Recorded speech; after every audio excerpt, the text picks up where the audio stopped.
UFC Vegas 100, Neil Magny versus Carlos Prates just ended.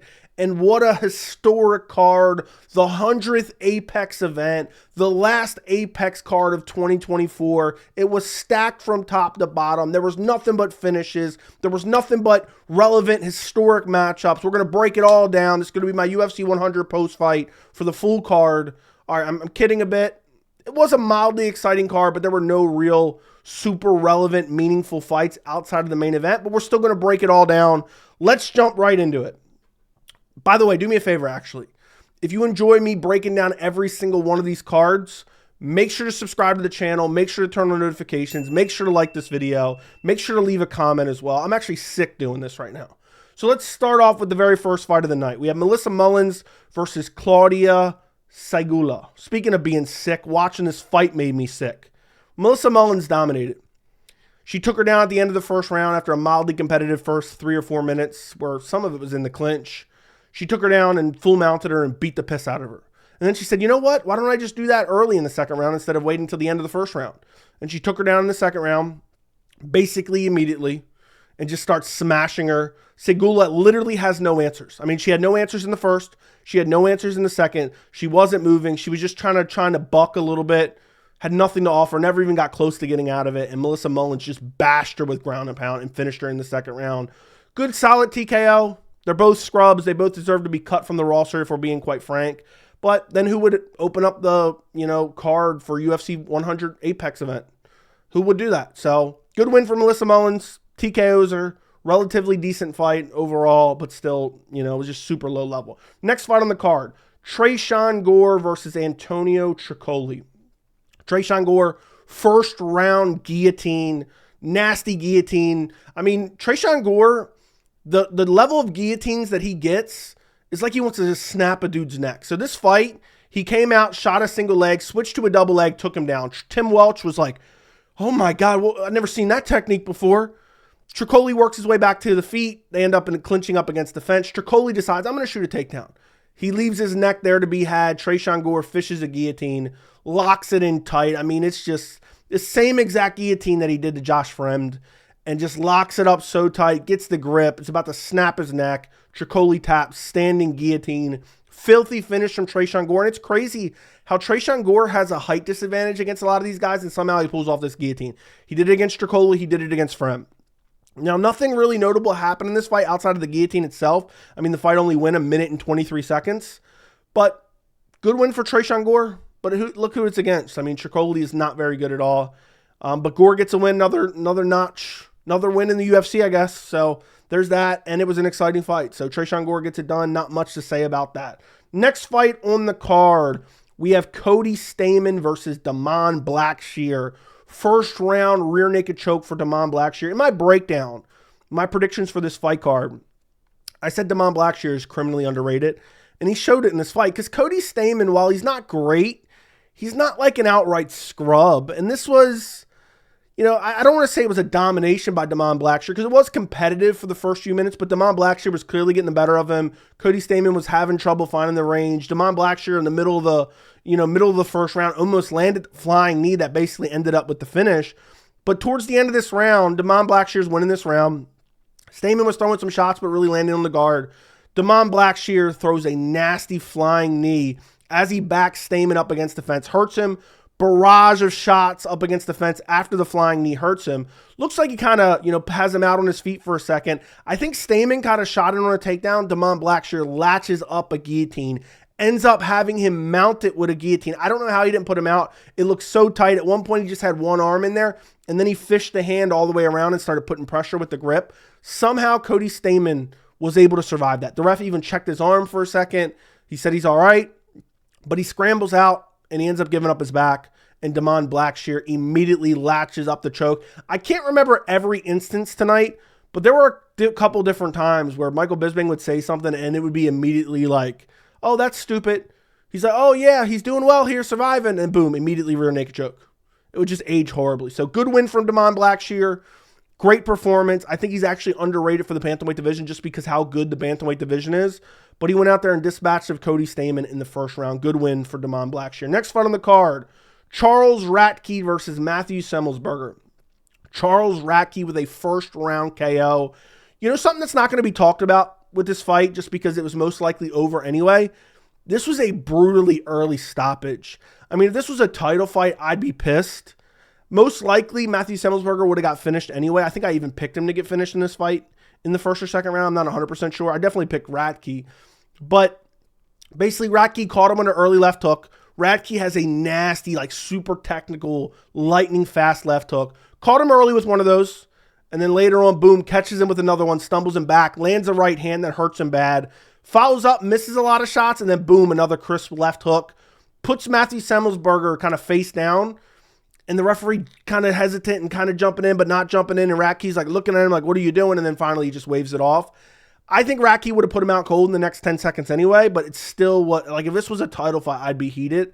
And the only reason I'm pointing it out is because like these refs do this, and then they get no backlash. Not that they're going to hear my backlash on this, you know, post-fight that not a lot of people are going to look at.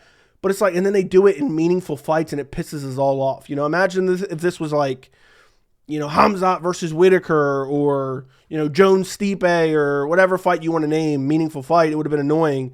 Matthew Semelsberger has no fight IQ anyway. Radtke has nasty power. I think he would have followed up and finished him anyway. But good win from Charles Radtke. Nasty finish, under a minute against Matthew Semelsberger. I think it's time for Matthew Semelsberger to be cut from the organization, to be quite honest. He's 11-8 now. Hasn't looked particularly great, as low fight IQ. Charles Radtke gets it done.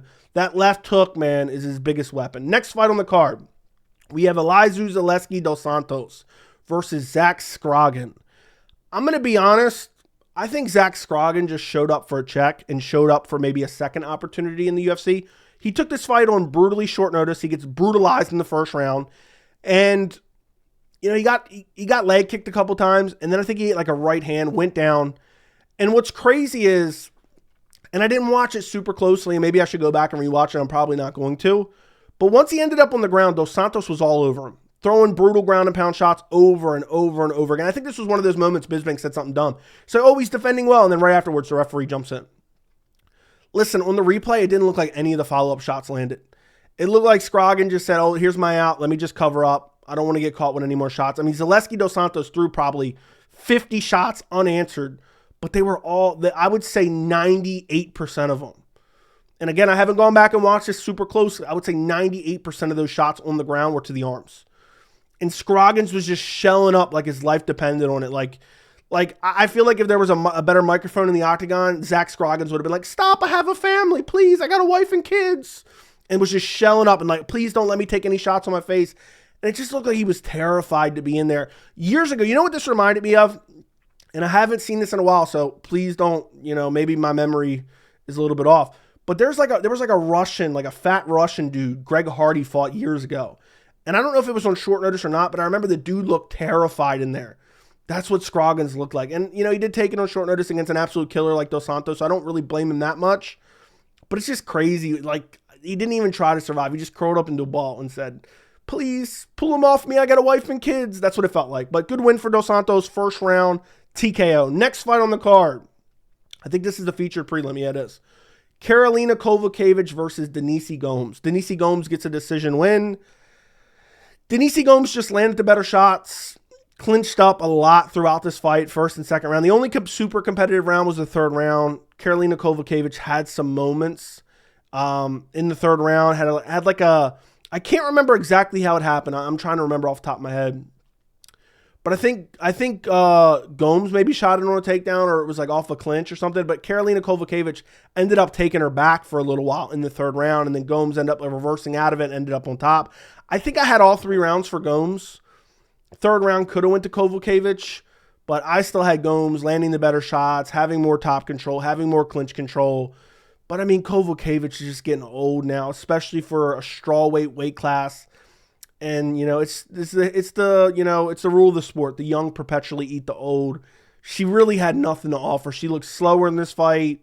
The grappling was not up to par. It wasn't a spectacular performance by Denise Gomes by any means. I expected her to be able to go out there and land some more power shots and not clinch as much. But Karolina Kowalkiewicz was clearly just the weaker fighter and did not have a lot to offer at all in this fight. And Gomes goes out there and beats her out. I had a 30-27. Bare minimum, you could give it 29-28. given the third round to Karolina Kowalkiewicz, but I wouldn't do that. I think that'd be a little bit crazy to do it, but Gomes gets it done via decision. Next fight on the card, we have Meerschaert Abdul-Malik versus Dusko Todorović. Malik hurts him bad early in the first round. Follows him to the ground, starts smashing him. Todorović is like looking for leg entanglements and he's just getting smashed with hammer fist. And multiple times I think he's going to end up getting put out of there because he's hanging on looking for like a heel hook or a knee bar or this and that. And eventually scrambles back up to his feet. And he's got massive swelling on his forehead. But I'm thinking, Malik, his cardio may not hold up here. Maybe it doesn't hold up here. But then he kind of takes a breather for a second and says, you know what, I got to get this dude out of here. Goes after him again. Todorović really just kind of looks like a sacrificial lamb at this point. They end up clinching up for a second, and Malik brings a knee right up the middle, drops him badly, and finishes him off with ground and pound. Filthy first round KO for Meerschaert Abdul-Malik. Yeah, against Dusko Todorović. Absolute beating. I mean, again, I don't go off statistics, and I don't use these ever to justify decisions, but I mean, look at the statistics on the screen here. 31 strikes to 3. I don't even remember the 3 strikes that Todorović landed. The majority of this fight was him just surviving right off jump. I mean, the fight lasted 2 minutes and 44 seconds. It was him surviving. His forehead got absolutely caved in, and Malik is absolutely nasty. Crazy power, pretty athletic. I don't know how his cardio would be if he had to go 3 rounds, but we'll find out in the future. Nasty first round TKO for Abdul-Malik. Next fight on the card, Luana Pinheiro versus Jillian Robertson.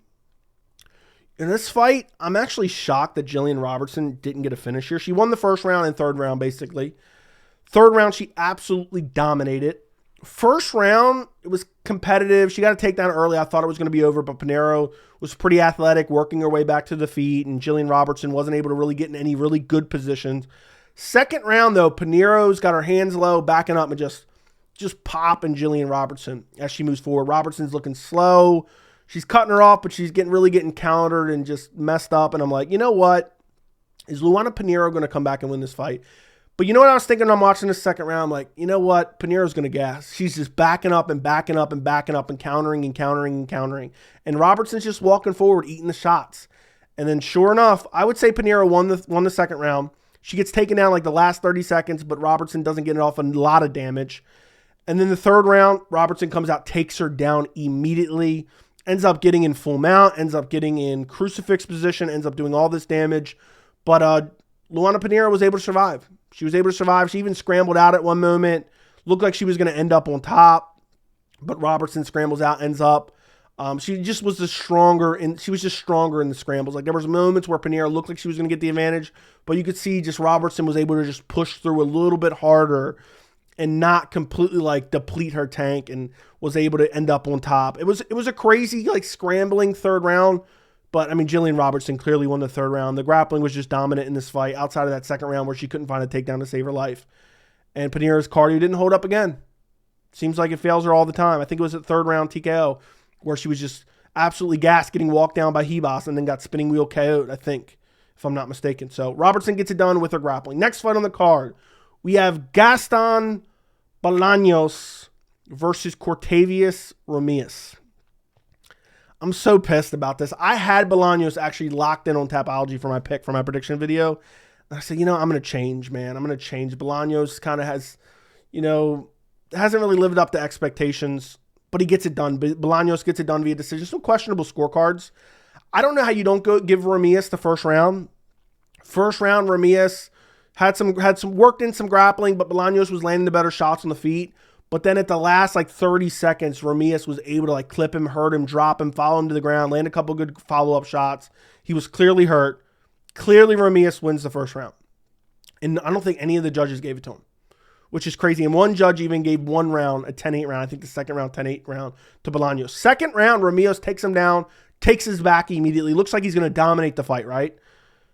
And somehow Bolaños, with his back taken for 3 minutes, probably a little bit less than 3 minutes, basically just starts it's almost like Romious is given birth, but in reverse order. I don't even know how to describe it. It's like Bolaños is pushing on the thighs and just kind of wiggling his way, worming his way towards the head of Romious. And eventually he's just higher, but they're on the mat, so higher isn't really the word for it. His head positioning and his head and chest are further up than Romious' as they're laying their backs on the mat. And he brings down some nasty 12-6 elbows. Now, on the replay, the commentary team was making a lot of it. Only one of them really landed cleanly, but it was filthy. And then Romious ended up kind of trying to regain the position. They scramble back to their feet. Bolaños goes after him like he's hurt. I don't actually think Romious was hurt. I think he was just really gassed there. And Bolaños just goes after him, lands some good follow-up shots. Bolaños takes round 2. Round 3 was just a crazy round where, my eye itches for a second, give me a second. Round 3 was just a crazy round where there was, Romious would get a takedown, and there'd be scrambles, and Bolaños would get up, and then, I remember at one point, Bolaños was on top of him, decides to lets him up, Romious shoots in on a double leg takedown, takes him down immediately. Like it was like some Junior Taffa type takedown defense. Round 3 was like crazy back and forth. I would say slight edge to Bolaños. I thought he did the more damaging shots, and I thought he won the fight, but the scorecards were whack. I'm telling you, scorecards were whack. But Bolaños, it was a matter of cardio. He was able to push more in those scrambles, in those moments in time that were very important, and he was able to do the more damage, land the more damaging shots in this fight. So Bolaños looked pretty decent.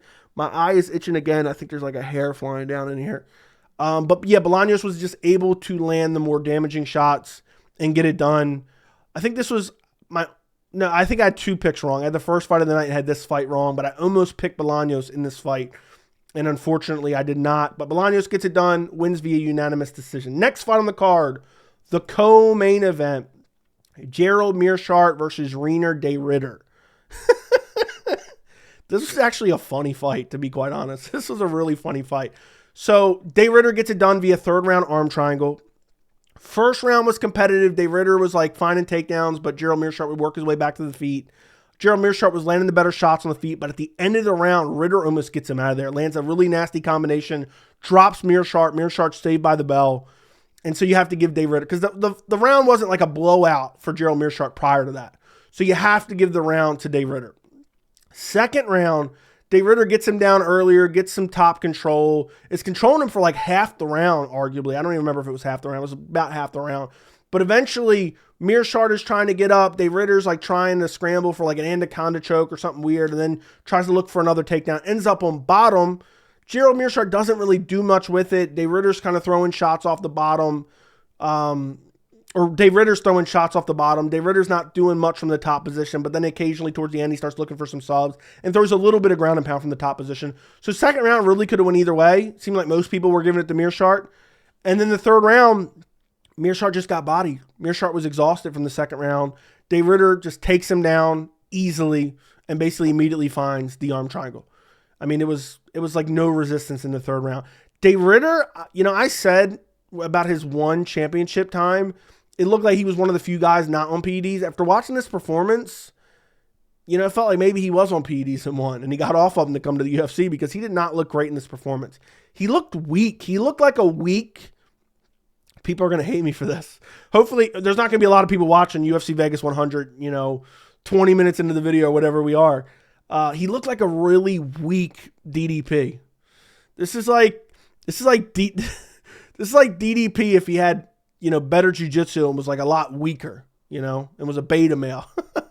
Nah, I'm kidding. But yeah, I mean, de Ridder just has good jiu-jitsu. Gerald Meerschaert had no cardio. I don't think either one of these guys look good. And this was a bad look for one championship, if I'm being honest, considering he's a former champion. He looked better in one championship. But Gerald Meerschaert's a guy who's not easy to look good against. I mean, look what Khamzat Chimaev did to him. But it's very rare that people look that good against him. So, de Ridder gets it done. Third round arm triangle. Next fight on the card. Main event. Neil Magny versus Carlos Prates. Neil Magny... I'll tell you one thing. His son was jumping for joy watching this main event result, watching his dad get a taste of his own medicine. Carlos Prates with a first round KO. Basically another brutal walk-off KO. I mean, what's there to say about this main event? So Neil Magny came out, was looking to grapple early and often. Prates ended up taking Magny down at one point because Magny was so desperate on the takedown. Prates landed a couple ground and pound shots and then backed off, but Magny was desperately like pulling him into his guard. At one point, I thought Prates might impregnate him. And Prates landed, got off a couple good ground and pound shots, and then got back to his feet. Magny's like shooting in on a takedown, shooting in on a takedown, shooting in on a takedown. Prates, I think, hurt him with a right hand. And then after that, Neil Magny was like falling all over the cage. And I swear, like, you know, people are going to hate me for this. I think Magny sometimes just shows up for a check too. Like, he's just, you know, he's pretty active. He's in good shape. And he's like, oh, I can take fights. I'm going to collect another paycheck. Man, after he got touched with that first right hand, it just seemed like he was terrified to be in there. He was terrified, and he was running for his life, and Prates could sense it, and he starts walking him down and beating him up and ripping to the body, landed a couple leg kicks. Then finally, he lands like this weird left, I think it was a left hook, and it landed like right to the top of Neil Magny's head as he's kind of like ducking down a little bit, and just puts him down, like face plants him. And like Prates almost like sprawls him on the way down. On the replay, it didn't even look like the punch landed. On the post-fight, they actually showed a clearer angle where you could truly see where the punch actually landed. And it did land like right behind the ear. I don't know if they could overturn it, maybe. I don't know if they could, in any universe, they could. No, I'm just kidding. But yeah, Prates went out there and did exactly what he was supposed to do with Magny. To be honest, I mean, who wouldn't expect this? I picked him first round KO. If you didn't pick Prates first or second round KO, I think you're not a good fan. Okay, you don't know what you're watching. It's like, how long are we going to keep trotting Magny out there like he's some great fighter? He doesn't belong in the rankings, to be honest. He's a glorified like top 20, top 30 gatekeeper at this point. And yeah, Prates proved that. Now, to be honest, I didn't like some of the signs that I saw from Prates in terms of the grappling. I know he stuffed every takedown and KO'd Magny, and you guys are probably like, what more do you want from him? But man, I didn't like that Magny was getting in on, like, he got deep on a couple of those single legs and a couple of those takedowns. Like, it seemed like Prates had trouble disengaging. And I'm thinking about in the division at welterweight, you have a lot of heavy grapplers. You have Gilbert Burns, you have Colby Covington, you have Kamaru Usman, you have Bilal Muhammad, you have Ian Machado Gary, who's actually a really good grappler. People don't realize I broke that down before the MVP fight. And so I think he's definitely got to work on that quite a bit, but he calls out JDM afterwards. Now, I know some people who only read headlines are going to be like, oh, JDM's going to fight Colby. Colby didn't even want that fight. He's not going to take that fight. I broke it down in my recent Colby video, if you care to go check it out, from 2 days ago. So I actually love that fight. I know it's going to be kind of weird because of the rankings and, you know, are we going to call it Brazilian privilege? Because that'd be a massive jump up the rankings for Prates, but I'm telling you, I'm here for it. JDM versus Prates would be an absolute banger for that February pay-per-view. Could be like a featured fight, maybe even a co-main event. I don't think it should be a co-main event, but it could be. I have no problem with that. Would be a banger fight, but I have to see Prates. Like, I think the hype's getting a little bit crazy, and I'm all aboard the hype train for Prates. But Neil Magny's a decent test, but I feel like Neil Magny's just gotten worse and worse. I mean, he got KO'd brutally by Michael Morales. Ian Gary took years off his life with the beating that he put on him. And yeah, I want to see a little bit more from Prates in terms of the grappling. Just if it wasn't the welterweight division, I wouldn't be as nervous for him. But yeah, Prates gets it done. First round KO over Neil Magny. Neil Magny's son is jumping for joy because Neil Magny's been practicing those 12-6 elbows. Oh, you got a bad grade on your homework? Time for me to practice some 12-6 elbows. But yeah, Prates gets it done. Great win for Prates overall for his career. He wants to be active. He calls out JDM. Even says Jeff Neal. I think in terms of rankings, that makes some more sense for him. That's a tough fight, man. Jeff Neal is so technical. But I love Prates' style. I love his killer instinct. And his power is unbelievable. I mean, just to barely touch Magny and just deaden him like that was absolutely insane. But let me know what you guys thought of the card down in the comments. Like the video, subscribe to the channel, and thank you so much for watching.